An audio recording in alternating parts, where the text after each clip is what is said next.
আর উঠতো না আরাফাত ভাই, তোমার বিস্কুট কিন্তু বিলাইতে খাইয়া লাইব দলা বিলাইতে। ও আরাফাত ভাই কই যাইতে আসো?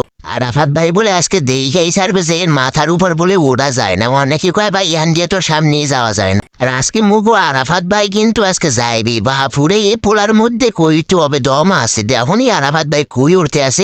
গাইস তোমরা তো জানো এই জায়গায় যে কখনো ওড়া যায় না গাইস, তো তোমরা কি কেউ উঠতে পারো নি কমেন্টে বলে দিবা। আর এই যে মুগো আরাফাত ভাই কিন্তু একদম মুসায় উঠতে গেছে বাহাপুরে। কই গেছে রে? পুরো একটার পর একটা শিয়ারে ধুইরা কিন্তু একদম পুরো মাথায় পাথরের উপরে চলে গেছে। তোমরা গাইস অনেকেই কিন্তু পারো না, যারা না পারো তারা একটু কমেন্টে জানাবা যে ভাই আমি পারি না, কিভাবে এখানে উঠিব, তা আমি কিন্তু দেখিয়ে দিব।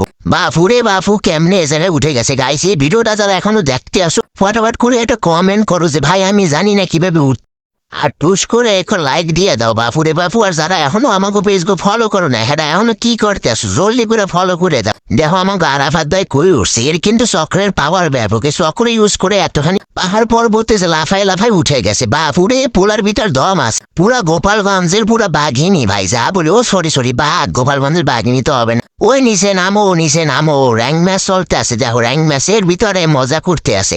ওই উঠছে রে বাপু, এত দূর দিয়ে এত ঠিক করে দেখাও যায় না। ওই নামতে আছে যেমন লাফাই বাপরে, ভয়ও করায় না। এত দূর উঠলে তো বাঙালি তো একদম ডরে পুরো প্যান্ট পতে ভিজাইয়া দিবে। আর ও তো কোনো ভয়ই নাই ভাই। গোপালগঞ্জের লোক তো পুরো ভাই বাঘিনী মতো, মানে সরি ভুল হয়ে গেছে, তো বাঘের মতো। উড়ে বাবু তুমি নিচে নামো জলদি, জোন আইসে পড়েছে, জোনে যে হেল কাটতে আছে রে। জলদি নিচে নামো, এনিমি দেখলে কিন্তু গোষ্ঠী ষষ্ঠী করে দিবে। তো বাবুরে বাবু তোমরা অনেকে এখানে উঠতে পারো না, তো তোমাকে মনে কষ্ট নাই। মুগো এই ছোট ফেসকে একটু ফলো দিয়ে আর মুগো ভিডিওতে লাইক করে দিবা বাবুরে বাবু, তাহলে কিন্তু তোমাকে আর একটা ভিডিও বানাবো।